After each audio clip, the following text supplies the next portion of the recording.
We're taught that forgiveness is a mutual thing, that it's about making amends, talking it through, hugging it out. But the truth, the freeing and maybe painful truth, is that forgiveness isn't a two-person process. It never has been.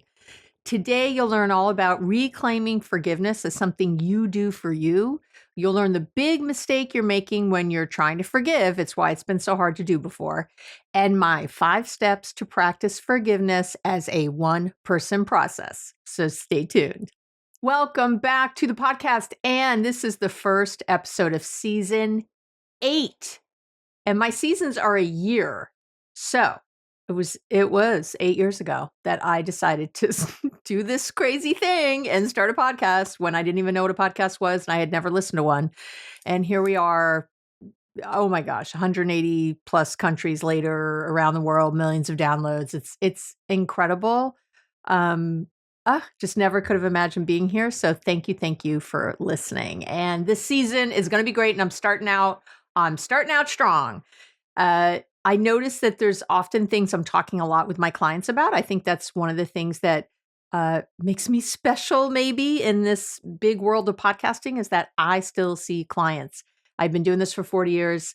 I still see people. I see all kinds of different kinds of people, and I can, really tell what's happening right now for folks and what's on their minds. So this is definitely an episode that uh, it's been long in coming. I've done a few on forgiveness, which I will link to. One of the very few interviews I've ever done was with a forgiveness expert, and years ago. I mean, it's something I've focused on. My first book, uh, How to Be Happily Married Even If Your Partner Won't Do a Thing, which is an Amazon #1 bestseller. I have a whole chapter on forgiveness. It's just, I have a forgiveness masterclass on the website. Although today I have an amazing kind of, I'm calling them a therapy to go bundle that I have for today's, and a great giveaway. Anyway, so get ready for all of it. So let's talk about why forgiveness feels so hard.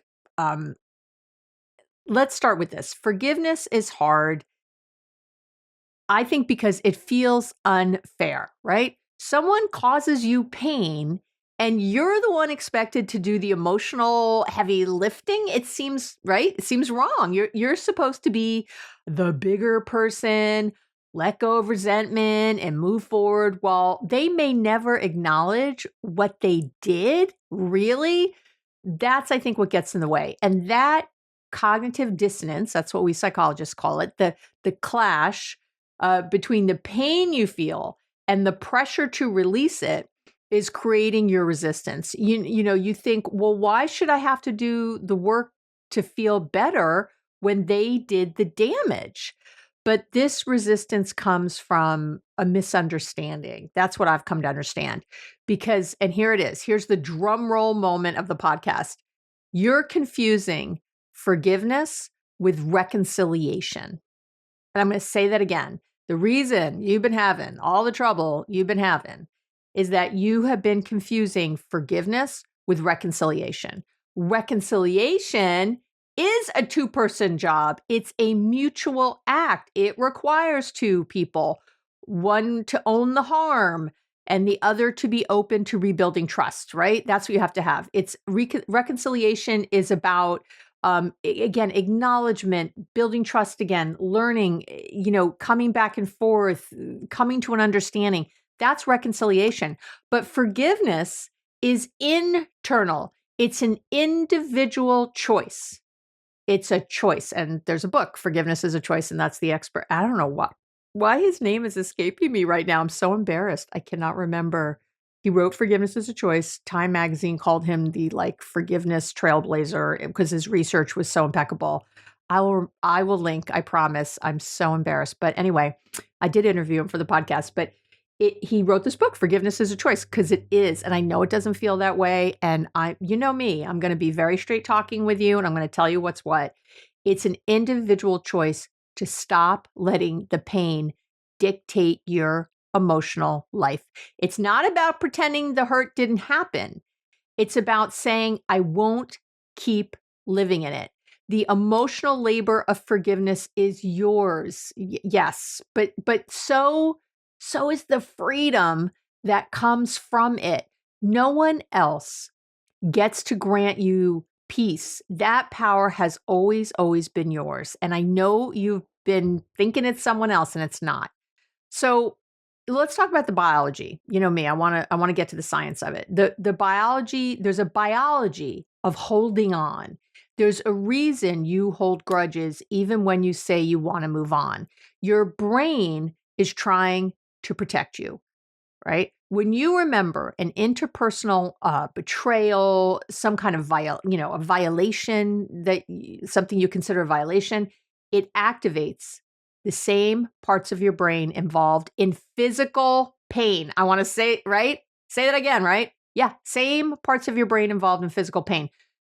And you know me, I'm going to link to all the studies. If you're watching me on YouTube, it'll be below the video. And please like and subscribe if you are.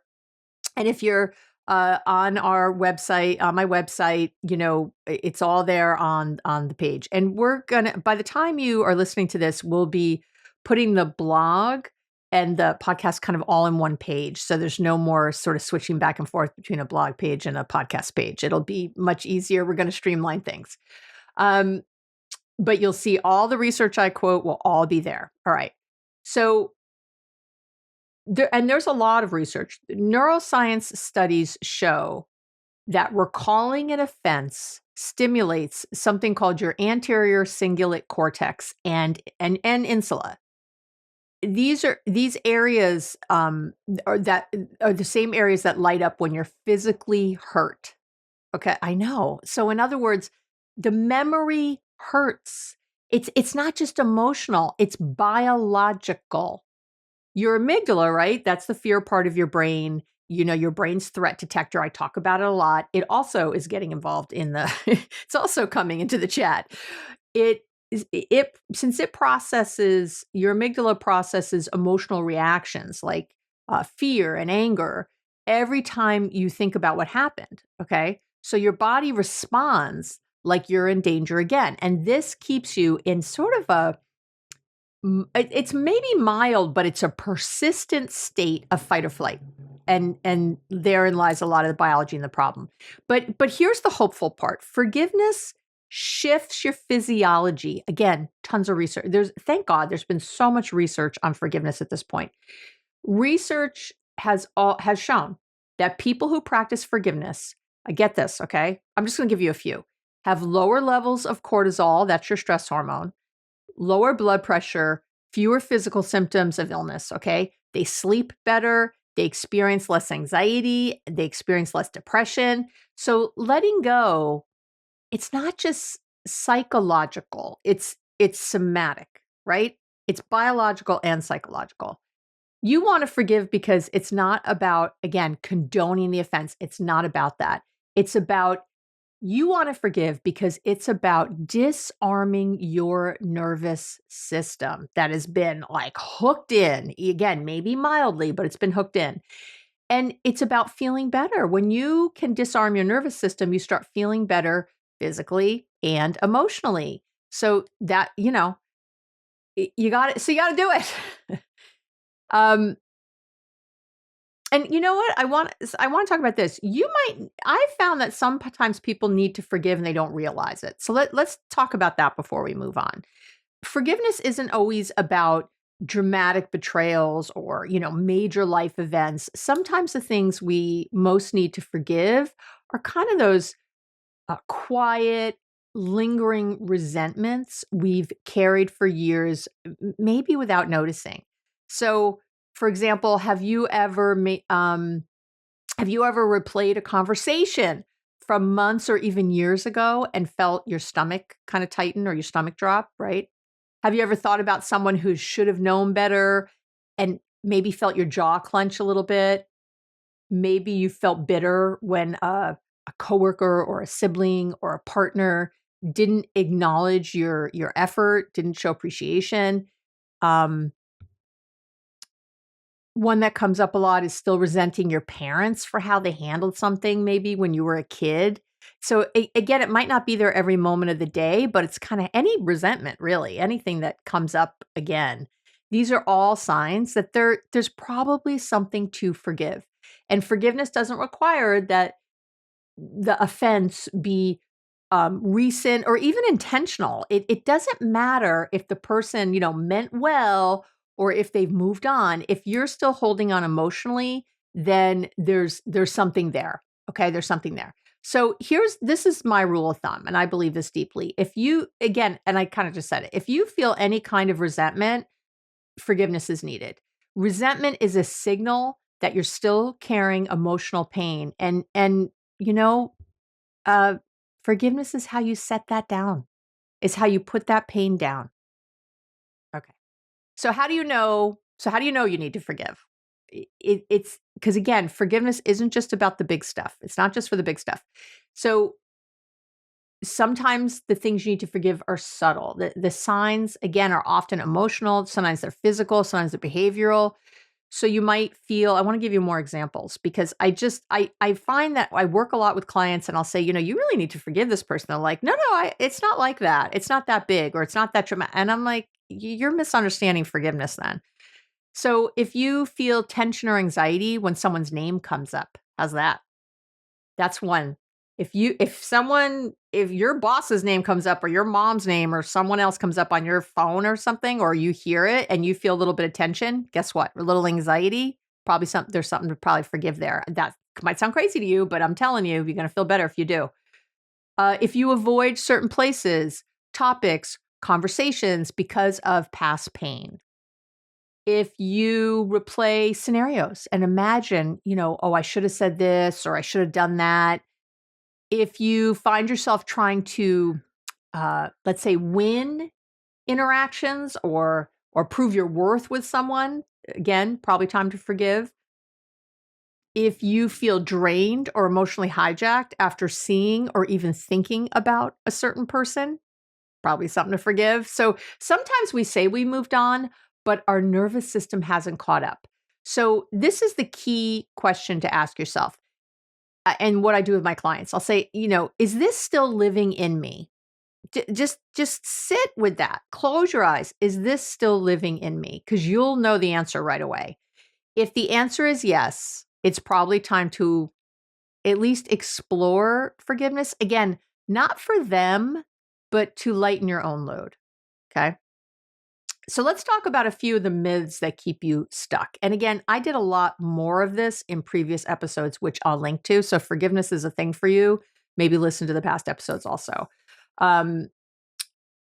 So here, there's like four. I'm thinking. I think that there's about four. Let's unpack about four to me that are the most damaging myths about forgiveness. Okay. So myth number one is forgiveness means saying it didn't matter in some way.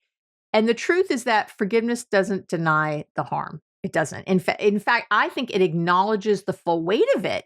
You can say, this deeply affected me. It changed me, and still choose not to carry the pain forever. Okay. I know. Yes. The second myth I see at myth number two, you have to tell the person to forgive them. Again, that's that myth that it's a two-person process. And that, again, that's reconciliation. So the truth is so it's not true. Forgiveness doesn't require a phone call. It doesn't require a face-to-face meeting, a text, nothing. Sometimes the healthiest boundary is silence, right? Forgiveness can happen in your car, in your journal, crying in your shower. It does not need to be witnessed. And you can certainly forgive someone who's dead. So that's really the reason it doesn't have to be a two-person process. Myth number three, this is really important. Once you forgive, the pain goes away. This is something I work with forgiveness with clients, and then they'll say to me, Abby, I don't, it's still painful. I'm like, yeah, forgiveness, it's not a magic trick. You might still feel sad, angry, unsettled. It doesn't mean you failed. It means you're human. Welcome to the human race. Forgiveness, really what it does is it over time, it sort of softens the edges of the pain over time. But grief is going to have its own pace. So but it should get less and less over time. If you've truly forgiven, it won't have the bite the way it used to. It won't hook in the way it used to. It won't be a runaway train like it used to. It won't have go on as long. The thoughts won't go on as long. You'll find that it morphs and changes, and it might never, quote unquote, go away completely. You might always have a tiny little ping when you think of this person, but it really does shift the energy quite a bit. I'm just telling you, again, from my own personal experience with this, my clients' experiences with this, it's amazing how it does morph it into a place where it's just not hooked into your nervous system anymore. And then the last myth I want to mention is that forgiving means you let them back in. And I think that's another reason people don't forgive. No, you can forgive someone and never speak to them again. Boundaries are an act of self-respect. You get to decide who stays in your life, regardless. It doesn't matter how much healing you've done. Okay, you still get to decide. So don't put those things together. Thinking if there's another myth I want to say. No, okay, I think those are good. All right. So now we've talked about the biology, the what's true and what's not about it, what you're confusing it with. So let's talk about how to practice forgiveness without anyone else being involved. And before I jump in, again, I want to tell you that, so there's a free download for today's episode. And I'm really, in season 8, I was doing it towards the end of season 7. I'm trying to really create amazing downloads for you that are specific to an episode so that you can, podcast has always been meant to be not a substitute for therapy, but definitely for people who can't access therapy on their own or who don't want to go to therapy, or to be done in conjunction with therapy or with a coach. So, there's something I created called I call it the Forgiveness Finder. It's going to take you about 10 minutes. It's a self-assessment to help you let go. That's what it is. Okay. It's free. It's a download, and it'll help you work through the steps I'm about to give you. Okay. So I'm going to give you 5 steps to practice forgiveness as a one-person process. And that free download will help you. And I'm always transparent. When you download anything from me that is free or whatever, even if you buy something from me, you get put on my email list. And what does that mean? My email list is, and there's many thousands of people on there because they love it. I send out a love letter, which I call Love Bites. Twice a month, you'll hear from me, and it's just a love letter. I don't sell anything. It's meant to inspire you for the week. It's meant to help you think differently about things. I swear that's my only objective, okay, is that it helps motivate you in some way or think differently about your life. That's it. It's short. You'll read it in a few minutes. You'll like it or you won't. Most people really love the love letter. And you'll get it on the 2nd and 4th Wednesday of the month, and that's it. And so nothing else will happen to you. I don't sell your information. Nothing else happens. If you love the love letter, if you are like, this is the greatest thing, this inspires me, you can pay to get it weekly. It's $19.99 for the year. You can pay to get it weekly. And you get my 5 to Thrive program for free because you pay for the year. And and my 5 to Thrive program is $19.99 on its own. So I don't know what to tell you. Anyway, you get this free. It's 5 minutes to thrive, 5 minutes a day or week to thrive in your life. It's got one lesson that you'll get a week. You'll get it in an email once a week. It's free. It's amazing. I'm actually creating a book with it. So, and you can have that program for free and the weekly love letter. It's really up to you.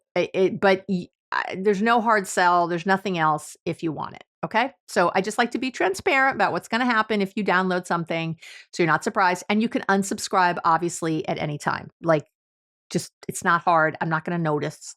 There's, like I said, tens of thousands of people out there. I'm not going to notice if you unsubscribe. It's okay. All right. So here's my 5 steps. Okay. To forgiveness as a one-person process. Step 1, start with the pain, not the person. That's your first step. Don't run into the mental gymnastics of empathy for the person who hurt you, okay? Begin by acknowledging your own pain fully. That's it. That's step one. What happened? Where do you feel it in your body? What did it change in your life? Give the pain a name and a place. For example, instead of saying, "Oh, they were so selfish," you would shift that into, "I felt abandoned when I needed help. It made me feel small and unimportant when they blah blah blah." Okay, that's step one. Is this acknowledgement? And I would say anytime again, this is all from the research. So anytime you look at the research, acknowledgement is pretty much always step one. Step two is to identify what you're waiting for. Are you holding out for an apology, uh, an explanation, a grand gesture? Write it down. Be honest. Okay. Be honest. And again, this free download is going to help you do all this, these steps. That's why I created it, to sort of help you, as I'm talking. If you're like, oh, I'd like a little more hand holding, that'll hold your hand a little more. And writing it down is always, I can't talk enough about how good that is to write it down. And now ask yourself, I want this apology. I want this whatever. What if that never happens? What would it mean to stop needing that to move forward? Maybe you're waiting for a parent to acknowledge that they didn't protect you. Maybe you're hoping a partner will finally say that they see the damage they caused, right? Recognizing these hopes is what helps you reclaim your power and stop outsourcing your healing. Okay. Because again, that's what sets you up as a victim. That's what sets it up as a two-person process instead of a one. All right. This is about you, not them. Now, step three is you decide what you want to carry. Okay. Now you're going to decide what do I want to carry? You can carry the story or you can carry the lesson. I'm going to say that again. I know, mic drop, right? Except my mic is hanging up and it's expensive. So we're not dropping anything. You can carry the story, my friend, or you can carry the lesson. Which would you like? Because you can't carry both.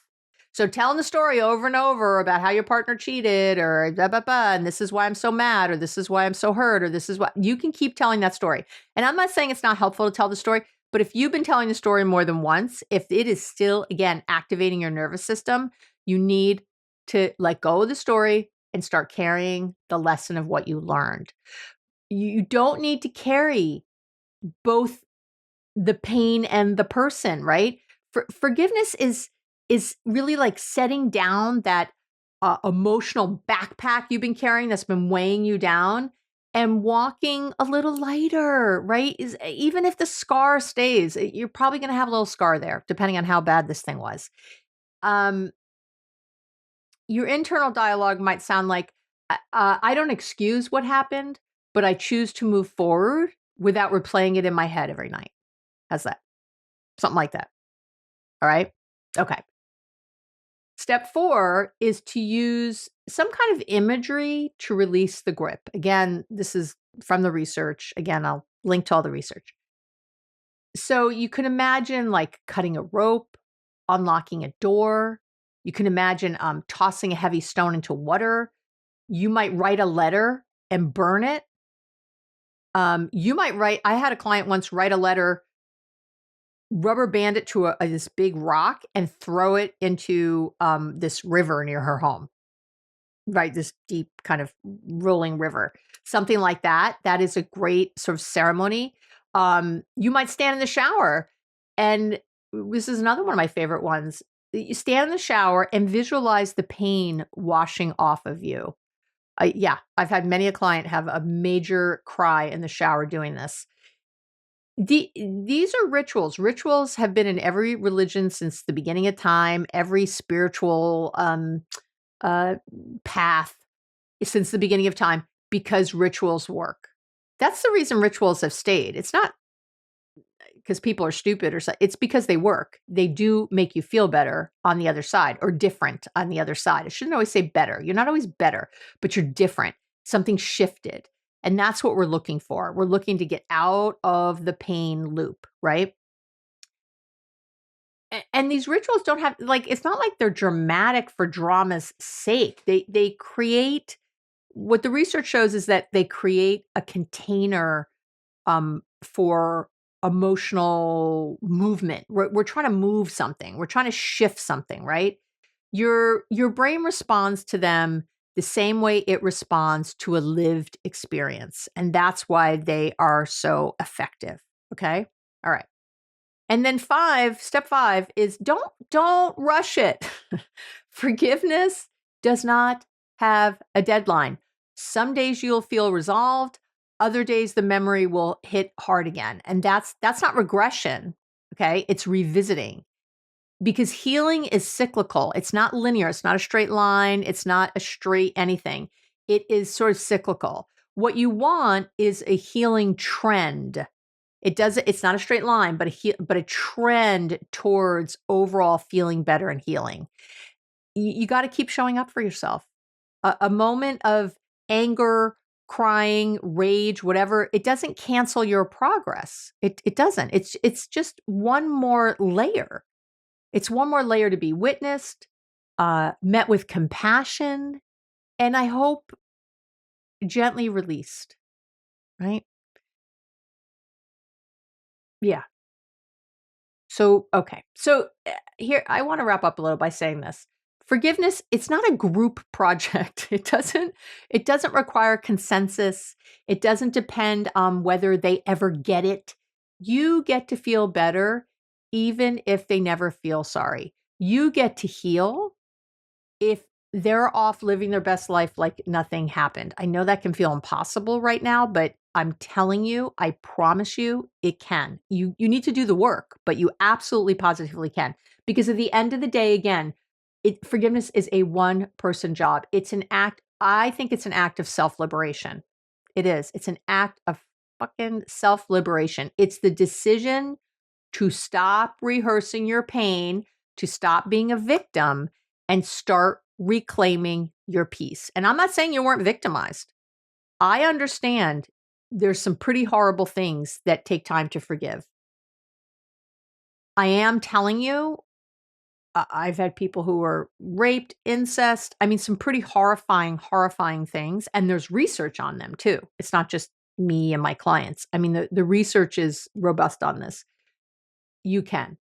And you can start reclaiming your peace.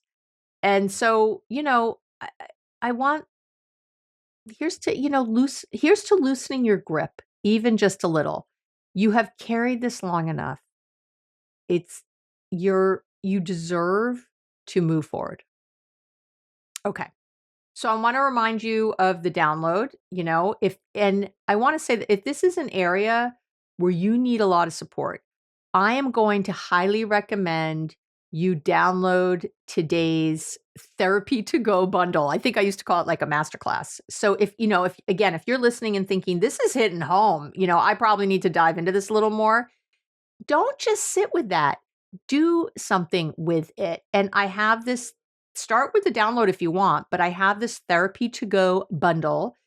It has everything my online community, the One Love Collective, gets to go deeper on this exact topic. And it's only $10. It's $10. And all season, season 8, all of these therapy to go bundles will be $10. You'll get the free forgiveness finder self-assessment, which you can download for free separately, or you can get it included. Plus these sort of self-work tools to either bring into your therapy, because growth, again, doesn't happen just by listening. It happens when you do the work. And let me list all the things in this therapy to go bundle. Okay. So again, or download the Forgiveness Finder, a 10-minute self-assessment to help you let go. That's what I'm calling that. But, and this is again, everything my online, group gets, which is no longer on Patreon. We're on Substack now by the time you're listening to this. And so you can go check us out on Substack if you want. But it's called the One Love Collective, and they get live Q&As with me and early drops of the podcast and no ads and all kinds of other things. And that's only $8 a month. But if you don't want to do that and be in a monthly thing, you can get this for $10 and just stand alone this bundle. You're going to get journaling prompts. It's really focused on the one person forgiveness practice. I have like a visual reminder I created what forgiveness really means and what it doesn't. There's a guided visualization I'm calling Cutting the Rope. to really help. It's my melodic voice doing a separate guided visualization that you can listen to help you move through. Sometimes my voice seems to help people, so I do it. There's a forgiveness tracker. It's a kind of a daily emotional check-in. There's a letter template. It's a letter you don't have to send, but it's going to help you kind of write a letter to move through some of this. There's a boundaries after forgiveness worksheet. If you're worried that, where are my boundaries? If this person is still in your life, how can I maintain my boundaries with this person? There's a forgiveness and reconciliation worksheet. Just because you forgive doesn't mean you're rebuilding, right? Just there's a little worksheet to help you with that. Again, all around these boundaries. There was a resentment inventory. There's self-compassion mantras to help you with the forgiveness process. There's a future self letter to write. I mean, I went kind of all out on this therapy to go bundle. And again, you can find it below the video. You can find it on the website, any of those places to get it. So, and if you're part of my One Love Collective, no matter, it's just One Love now. It's $8 a month, and you get all of that plus all the rest of the things, all the time with me and being in the community and all that good stuff. But it's up to you. So that's it for today. I hope this was helpful. I think it's a great topic. I know I've been talking about it a lot. I was very excited to do this as sort of the christening of season 8 and getting us going. I'm so excited to be here with you. I love the podcast. I've had some really good time off. I've refreshed. I feel so excited and energized and lit up about season 8 and all the things coming your way. And in October, I'm going to be dropping a new podcast called Workplace Therapy with Dr. Abby Medcalf, which is going to be a much shorter format, but we're going to be doing just for work. It's going to be like kind of therapy for work. And so I'm really excited about that. So you'll be getting that in October of 25. Those will start happening. And I think that's it. If no one told you today, you're loved. I love you. I'm so appreciative that you're here. I'm very excited for this new year, this new season, and we'll be talking real soon. Have a wonderful week.